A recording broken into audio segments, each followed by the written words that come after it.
Hello, hello, hello, hello, hello, hello. Welcome to this edition of Folks Talkin Sports. It's episode 151. I am, of course, KG Kris Gardner of the Houston Roundball Review. It's me and my colleague, Kennetra Pulliams. How you doing, KP? Happy Sunday, Kris. Thank you, you as well. It's just going to be the two of us this evening. Brother Gibson had a commitment that was taking him longer than he had planned initially, but no worries. We're going to get to it. Mr. A.D. Moore, Texans, he had a prior commitment as well. That's all right. We'll just make it do what it do here on Folks Talkin Sports. Topic for you. Okay. Bill Self had a medical issue, health issue that required him going to the hospital, getting two stents placed in his heart. How many heart issues has he had now? It's the second public one, that we know about. The first one that we found out about was in the postseason 2 years ago during Big 12 tournament that kept him out of the conference tournament as well as the NCAA tournament. And then this one, and again, so the first one that happened, he had just spoken to the media. They had open practice, if you will. And he just spoken to the media. And then, later that night, he wasn't feeling well and went to the hospital. And, there was less known about, that situation, Right. the severity of it, what happened exactly. We just knew that he wasn't going to coach in the Big 12 tournament. And then it was just kind of a day-to-day thing during the NCAA tournament. He traveled with the team, during the NCAA tournament. So he still had a presence. He just wasn't coaching. He was in the team hotel. He just was advised by his doctors, and there was a chance that maybe if they had advanced to the second weekend that he'd be available. We don't know because it didn't happen. So right. This most recent one, of course, he just had a press conference, recently, just kind of how summer workouts are going, how roster assembly, how that's going, and then then we get word that he was experiencing some discomfort, and so the first time it happened, it was in Kansas City. This time it was in Lawrence. So we went to Lawrence Memorial Hospital, had two stents, put in, and was discharged Saturday night. So he's at home, and, the published prognosis is he's expected to make a full recovery and, be back with the team, when the season starts, because they had completed summer workouts. So that, that was all done. You've had a working relationship with Coach Self longer than I have. From the outside looking in, Coach is 62, or will be 62, one of those numbers. Yeah, in December. I want him to retire for his health. He's a hell of a coach, Hall of Fame coach. And this latest health scare may not be a reason to retire. His doctors may tell him, Coach, you can keep on going as long as you want to. And if that's what they say, okay. But what do you think? He has grandkids. Let it enjoy your life. And do TV. Let me say this real quick. Justin, how are you doing? And of course, Queen Polk, how are you as well? Thank you for joining this edition of Folks Talkin Sports. Okay, your thoughts on Bill Self, Coach Self. Yeah. So again, can't tell anybody what to do with their career, but what is there left to accomplish? 2 NCAA titles, 4 Final Fours, Naismith Memorial Hall of Famer. he has a essentially the verbiage in there, but he essentially has a lifetime contract to coach, at KU. Very well respected and regarded. He and Scott Drew, are the dean of Big 12 coaches. And when this most recent contract was signed, he was the highest paid coach in college basketball. So again, yes, he has family, son and daughter, grandkids. Mm-hmm. So I don't know. I can't tell anybody, hey, why don't you do something different? Right. But he's charming and he's charismatic and he's a brilliant mind. It would be, in my opinion, a smooth transition if he wants to do TV. I agree. I agree with that. Yeah. Some coaches can coach the game. They can't really talk the game. Like it doesn't translate onto screen, but just like his recollection of names and details is it's impressive. Agreed. And he's straightforward and candid. Mm-hmm. That came across, I think, this past season after post game and the KU Houston game, and his comments about the job Coach Sampson has done was, from Coach Self, it wasn't a surprise, but he was very honest with his assessment of Houston Cougars men's basketball, mm-hmm. the job that Coach Sampson has done in resurrecting the program, and really being so good in the Big 12 so quickly.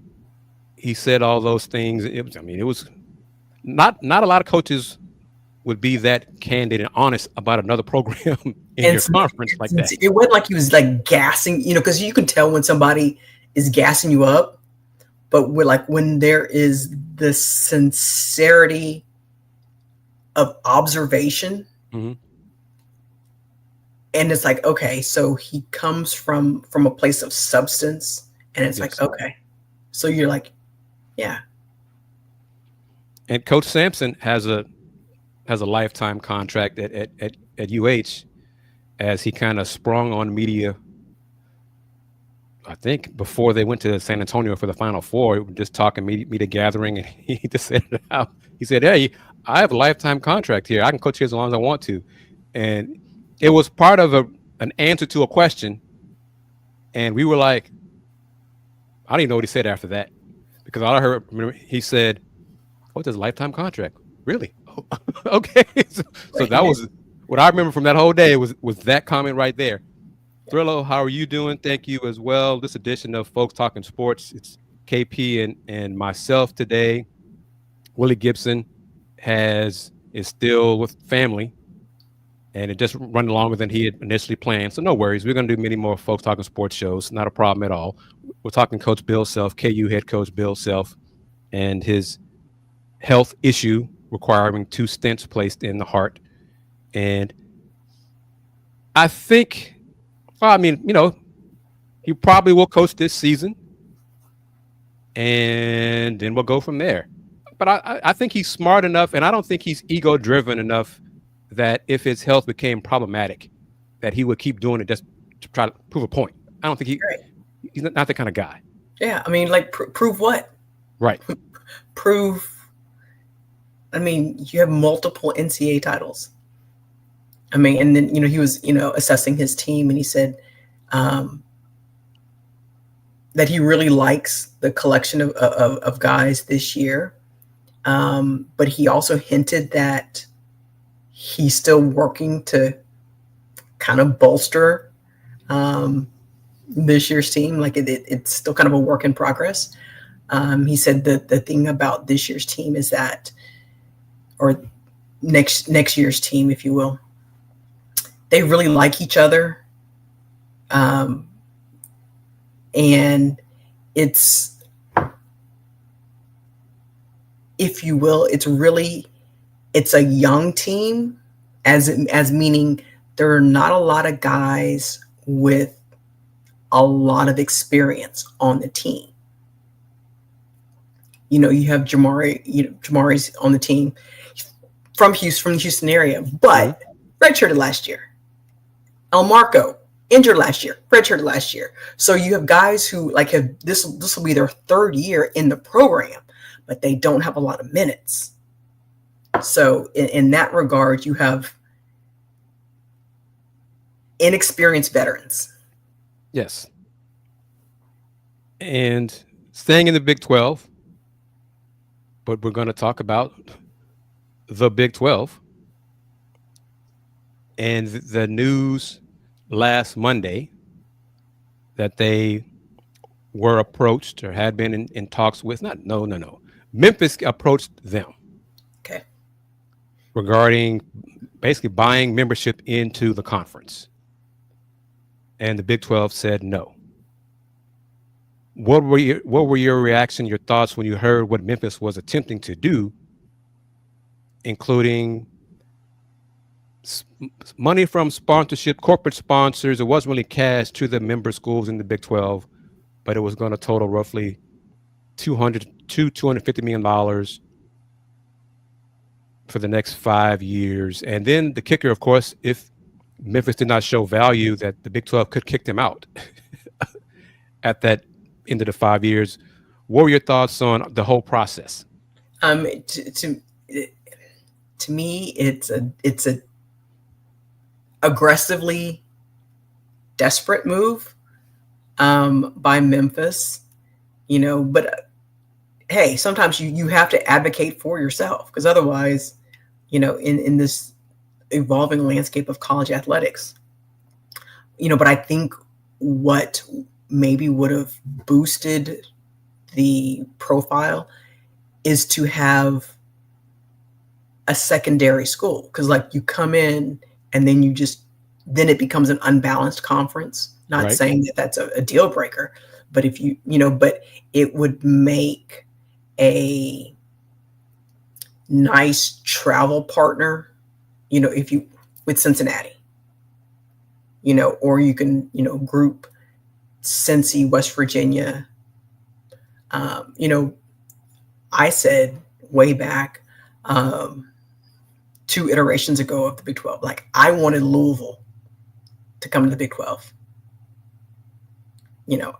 Across, just competitive. It makes sense. Competitive in many sports. Geographically, it made sense. Facilities wise,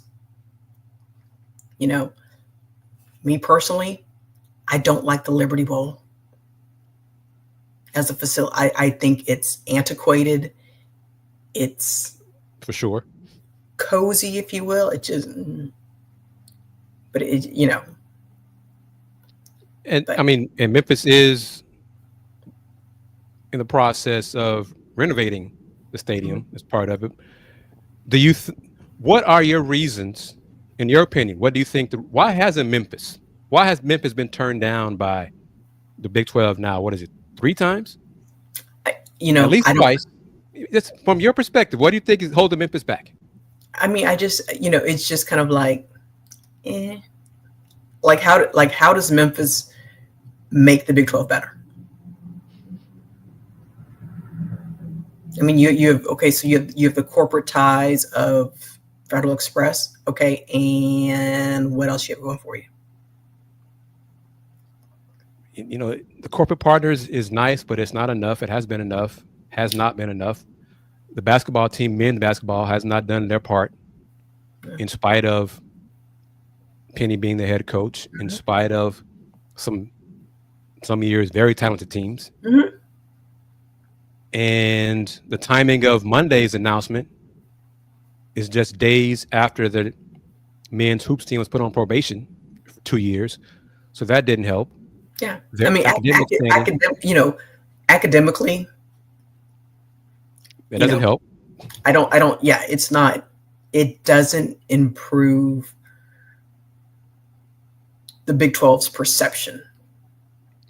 Agreed. And let me say this: if you missed it on Thursday's show, toward the end of my show on the takeover on Thursday, when I was trying to speed up and talk about Memphis not getting in the Big 12, a source in the Big 12 told me that, quoting, our board really likes the current makeup of the league and is thrilled with our direction as a 16-team league, which goes to your point about adding another team, 17. It's unbalanced. Maybe want to add an 18th team, more slice of the pie. Fox and ESPN don't really, they're not turned on by Memphis. They're not attractive. Yeah. Not attractive. And even if the part about Memphis not taking on money, not receiving any money from media rights distribution, it's just not enough. It's just, and this comment from Justin, Penny is a bright spot for Memphis. I think he was, but he can't keep talent in Memphis. There's a lot of issues and factors in that. I mean, a lot of that could be said about a lot of coaches, especially now. But most recently with PJ Haggerty, who was at Memphis, was an All-American at Memphis this past season.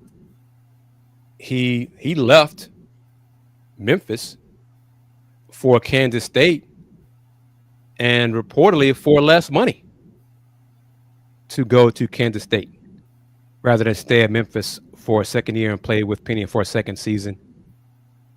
That's a surprise. That says something. Yeah. And PJ from Crosby High School, a winner of the Guy V. Lewis Award. I was going to plug that for PJ because he's part of the Guy V. Lewis Award family. So that's another indicator. And I saw, was it David Smoke on 365 Sports, maybe Thursday or Friday? One of his sources, he cited a source saying that Memphis always tries to make this real big push to join a power conference around the same time they're in trouble with the NCAA. So that doesn't help either. So, and Justin isn't wrong. Justin's not wrong with this. Penny is old school. Penny's from our generation. He's an old school. He's an old school player. Back when it was Memphis State. That too. But my counterpoint to Justin's statement is Kelvin Sampson is old school. Sure. Very old school. And in the 11 years plus that Coach Sampson has been in charge at Houston, their core rotation players, he's lost 2. So, I mean, it's not just being old school. It's not an issue. Tremont, Mark, and Caleb Mills are the 2 I'm speaking of. It's all about who Penny and his staff identify as recruits and the type of player. And then you bring them in. I mean, because there are plenty of old school coaches. Right. So, some in the Big 12. Yes. So, and I don't want to, I'm not on my high horse because, and folks who don't, some Coug fans, Coug supporters may not realize this or may even hold their nose at it. Quentin Grimes has worked out with Penny. LJ Cryer and Q worked out with Penny this summer. So the hatred, and it's a rival. And I know there's plenty of Memphis fans. There's one person who tried to troll, come on one of our Let's Raise Coug shows and troll us during the show. And I had to check him. And after they did not get to the title game, person never came back to the show. Well, go figure. But so it's a rivalry thing. This is part of it also, the perception of Memphis, University of the City. That's part of it as well, whether that's right or wrong. Yeah. But they have money. But one thing I want to say, Memphis staying in the American, and it is the American. It is no longer the AAC. It is the American Conference. They rebranded that same day that Memphis had their, and that was this awful timing. just awful timing. That the day the conference rebrands itself, and I like some of the things they're doing, the ideas behind it. Memphis has their national writers. The national writers tell a story about Memphis trying to get into the Big 12 and getting turned down. So that's a bad look for Memphis, trying to leave on the day that the conference you are in rebranded itself. Memphis, unless things change in the CFP, can still get to the CFP. They do their part in football, run through, win the games, own the conference, have a better record, finish ahead of, who is it? Now the Pac-12 or next year, Boise State, this last season in the Mountain West. So they could still get into the CFP. They could run that conference. They could do things that I was lamenting my alma mater never did on a consistent basis in the conference, was run football. Mm-hmm. They did not win the conference enough, none of that stuff. Memphis can still do that. So they can still do their part, still get in the CFP, still have a large share of revenue distribution. One of the things the American has, and they announced, and quite as it's kept in April, that they allow the men's and women's teams who go to the tournament to, regarding units, in that first year of the 6-year payout, they get to keep the entire first year for that school. So Memphis, case in point, this past tournament, the units were, what is it, like $3 million for men's basketball? Maybe $2 to $3 million per year. Typically in the conference, that is divided up equally among the conference members, Big 12, SEC, ACC, Big 10. But the Americans said no, and it was unanimous to incentivize teams for their performance. Memphis in men's hoops, South Florida in women's hoops, will receive the complete payout for year one of reaching the tournament. So if they advance farther in the tournament, all the money they get to keep for year one. So that's another incentive to stay in the conference and run the conference rather than try to. It's nice, and Commissioner Pernetti said on Friday, it's nice spin, but it's makes sense. He's not upset at Memphis for trying to better themselves. Correct. For trying to get to a high. Any conference, Rice would if they could. Mm-hmm. If they get into a conference that pays out. So that's not a knock on Memphis for trying to do it. They may have gone about it differently. Should have gone about it differently. So there's no bitterness there. I do think it's an issue that kept them from not hosting a future conference tournament for basketball. That's going to Birmingham, UAB, and Tampa and South Florida for the next 3 years. Because why would you reward a school who's trying to leave you with hosting a conference tournament? So that didn't help either. But, on and on about all these things. And Justin, yep, I wrote about it. It's on the Houston Roundball Review Facebook page and linked in the YouTube channel about the Coogs, about the Rockets signing J.D. Davison and Isaiah Crawford to two-way contracts. Much to my disappointment as a UH alum, I was hoping they would use one of those two spots to sign Malik Wilson, to bring him in to training camp on a two-way deal, but they're not going to do that. But that's for another issue. Rockets make their decisions. They still have not announced anything regarding a Kevin Durant press conference. We're going on 3 weeks of that now. He became a Rocket on July 6th. There's still not a press conference. And Rocket fans, the fans want it. If it happens, whatever. Maybe just going to wait till October in training camp to have the press conference. I don't know. But it seems kind of strange that there has not been a press conference to introduce a future Hall of Famer joining your team, and that said Hall of Famer is expected to lead you far into the playoffs. So no press conference with him. I don't get it, but and it is kind of weird that there has not been a press conference for KD. Scheduling is what I was told. That's the reason that I was given and have been given. Scheduling. He can't do a Zoom call? He doesn't have to be here to do it. He could do it from his resort in some overseas country, and just log in and say hi to us, and I'll be there in September or whatever. Fine, okay. But he hasn't done anything of it. And Justin says this: Rocket's social media team was asking, have we bought our Durant jerseys? And folks are saying, not until he introduces himself to the fans. Fair point. I mean, that's a fair point. And that's one reason why I really haven't done a Let's Talk Houston Rockets show, because I don't want to talk about Isaiah Crawford and J.D. Davison signing two-way contracts. Good for them. But that's not what fans want to talk about. I mean, who cares? No shade on you fellas. Well, yeah, it's kind of, because you're not Kevin Durant, but the Dwight Howard, there's different ways they could have done this. It's just generational hater says we got KD for the next 3 years. Maybe. There's no rush to do a press conference. The fans want the press conference. I can talk about the Coogs. I can talk about Rice. I can talk about the Big 12, SWAC. SWAC TV launching this coming Friday. Thrillo, August 1st. SWAC TV going to be on Roku and Fire Stick and other platforms like that. So that's a big thing for the SWAC. Prairie View men's basketball announced their non-conference schedule. So I'm going to try to get Coach Byron Smith on this coming Thursday show on the Takeover, talk about that.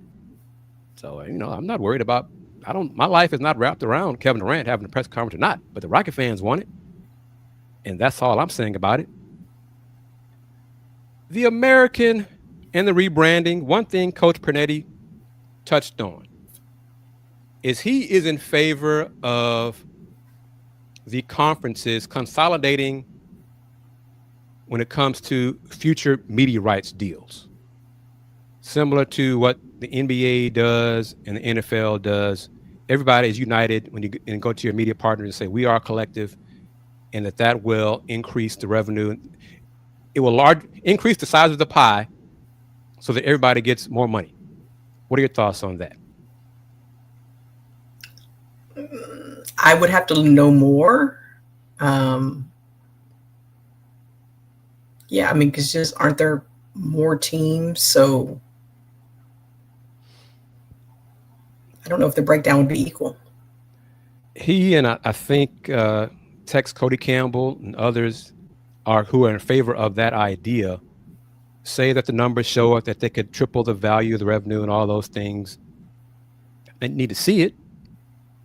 Of course, the Big Ten and the SEC, who already have large slices of the pie, are not exactly in favor of this idea.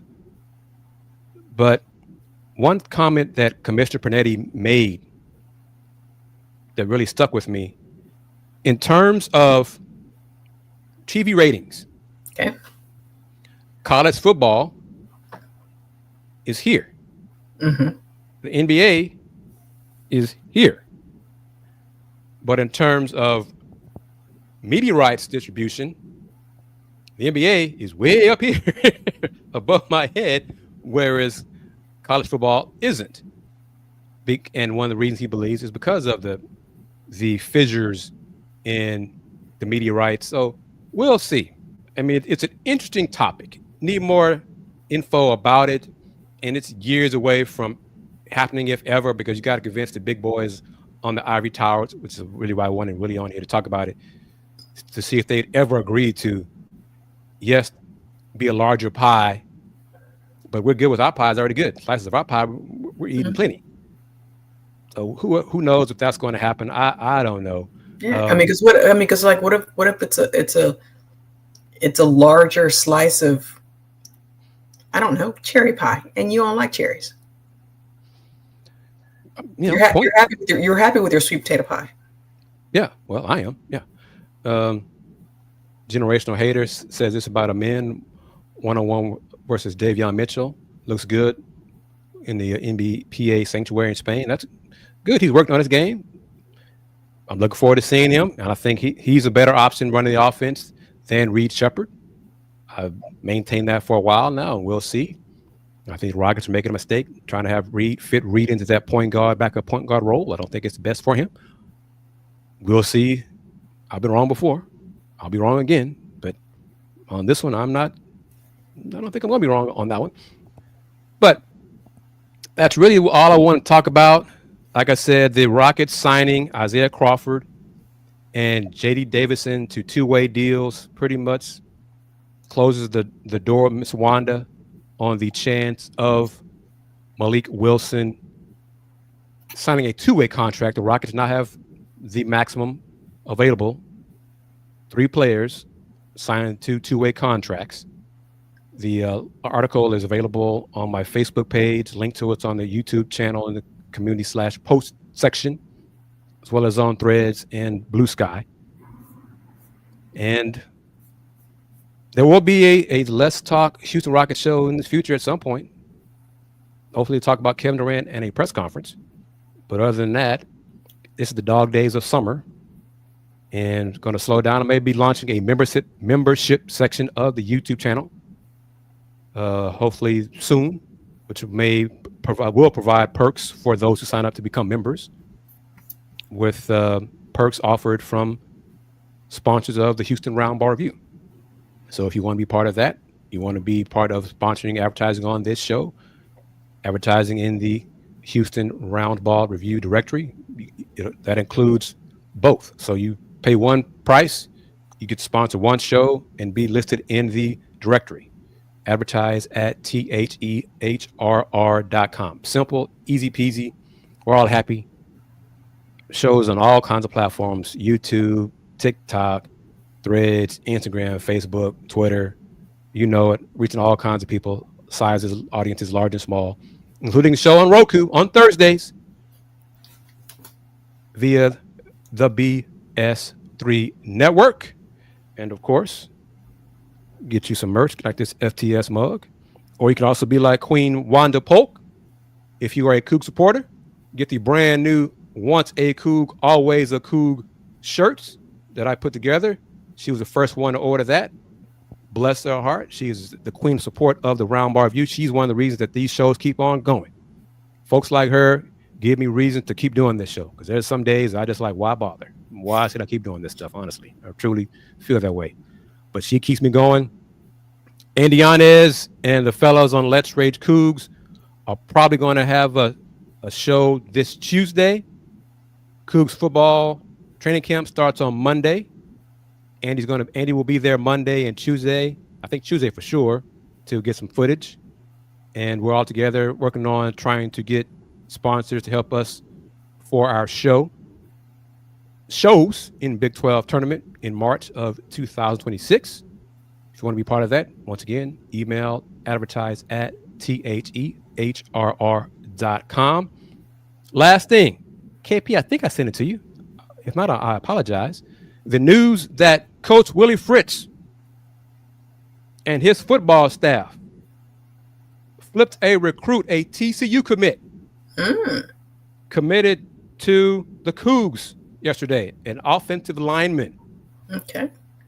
And I love his name. His name, I think, Rhett Gray, Rhettt, from Weatherford, 6'7", 300 pounds. Committed to TCU first part of July. And then yesterday or Friday, he decided to say, nah, I'm good. I'm going to join the Cougs and Coach Fritz. And I'm going to be part of the Let's Rate Coug shows in the future. He didn't say that, but, putting it out there. But it's just another example. Coach Fritz and his staff are on it. Another example, Tony, Miss Wanda, Big Thrillo, Justin, you know this. KP, you know this. The right people in charge make a world of difference for the better. I'm not even going to acknowledge the previous regime because of the failure that and the set. Never mind. Maybe we'll talk about it. But UH football under Coach Fritz will be better this year. But just from your point of view, your reaction, I think, indicates something. To hear that the Cougars flipped a commit from TCU says what to you? No, it's impressive that Coach Fritz and his staff again, like the number one thing, you got to identify talent, and then you have to be consistent and relentless within the rules of your pursuit. One high school coach that we used to cover always said, a verbal commitment, it's just like making dinner reservations. That's all it means. Fair. And D Skills, he typed the name of the person who, as Queen Polk says, about he who shall not be named. But that person who shall not be named should have been coaching with a ski mask based on how much money he stole. But, I mean, Coogs had the right person in charge of football now. They have had the right person in charge of men's basketball for years. Mm-hmm. I do believe Coach Matthew Mitchell is turning things around in women's hoops. He's getting visits. He's getting the Coogs. The Coogs are becoming the Final Four, Final Five of players who never would consider the level of talent, never considered UH under the previous staff. So that's a positive for the program. Soccer, new coach. Softball, new coach. They're doing better, turn those programs around. So it's good. I thought about this. This is what I wanted. Last thing. This is the last thing, I promise. Okay. Iowa State Athletics. AD. Mr. Pollard, right? Jamie Pollard? Mm-hmm. Stated a few days ago that Iowa State Athletics will have a deficit of $200+ million in the next 5-6 years. Was that much? It was a lot of money. It was a whole lot. They had to scuttle their plans to build facilities because they don't have the money. Your thoughts on that? And then the flip side. Just make a call to Tyrese Halliburton. Tyrese has money. And the flip side of it, the Cougs, Cincinnati, and UCF not being in a power conference for years, operated with a smaller budget for years. So now that they're finally in year 3 in the Big 12 and will finally get their full revenue distribution, mm-hmm. Do you think it's possible that Houston, UCF, and Cincinnati could take advantage of what for them will be found money? Because now they don't have a limited budget. It depends on what your overhead costs are. And the Cougs still have problems with that, unfortunately. And it also depends on how much dead money is there for buyouts for coaches who are no longer associated with your school. And even administrators, because the Cougs are paying off the previous AD as well as the head coach who shall no longer be named. And then you also have to have creative-minded in terms of fiscal, having somebody with fiscally astute vision. Like, okay, here's how, with what's going on with the house settlement and everything else, is like, okay, here's how to maximize the money that's coming in with what needs to happen to make all of your programs, or as many programs as possible, competitive, to give them the resources, whether it's facilities, roster, program assembly, coaches, marketing. As Bobby states, good point regarding the buyouts for UH. That'll do it. That'll wrap it up. The Cougs, I think, regarding the coach who shall not be named, he's been gone, not even 24 months yet. So if that's right, they probably have 30 more. No, not 30. Maybe 30 more months to go on his buyout. And same, the AD who's no longer here, got hired at Arkansas State. So whatever he's getting from Arkansas State should help lower the buyout that Houston owes him. So that's a positive.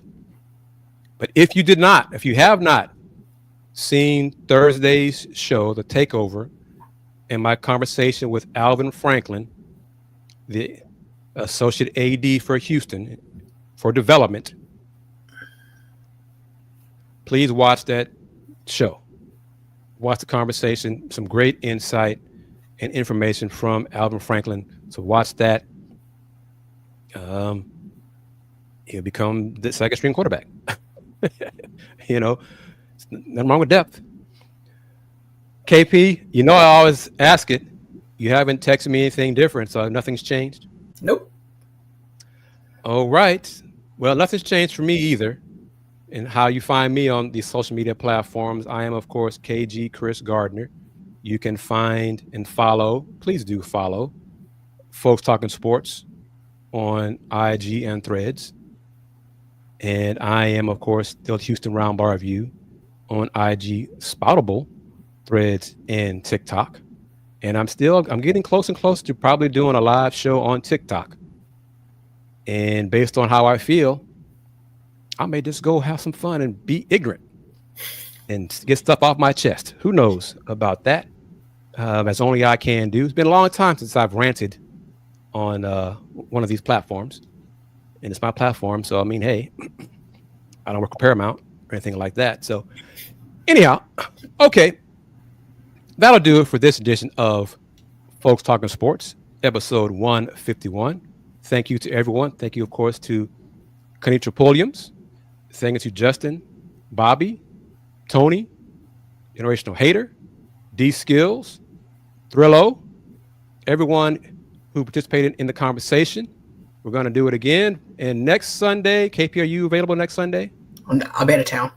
Okay, so next Sunday might be a little different. We'll see who's available. Probably going to talk some NFL football, and NFL training camp. And who knows? Maybe we'll have the opportunity to talk some Kevin Durant in a press conference with the Rockets. Who knows? If not, regardless, let's keep it here on the Houston Roundball Review YouTube channel. Click that bell so you can receive notifications when new shows are posted. Subscribe to the channel. And as I mentioned, I'm probably going to launch a Houston Roundball Review membership section, probably 2 tiers of it, 2 pricing tiers, but both will include videos that will either you'll get the videos first before they go public, or you get the videos there, period, and they never go public. So only you'll get to see them as members of the Houston Roundball Review members section. So keep that in mind. And also, like I said, as a member, you'll receive perks via folks like Star Pizza and sponsors of the Houston Roundball Review. So let's look for that in the near future. As always, thank you very much for taking time to spend with us here on this edition of Folks Talkin Sports. We'll do it again soon. It is my pleasure, but I always got to wrap it up in conclusion. Since 1994, the Houston Roundball Review. Local name, global perspective. Y'all take care. Peace.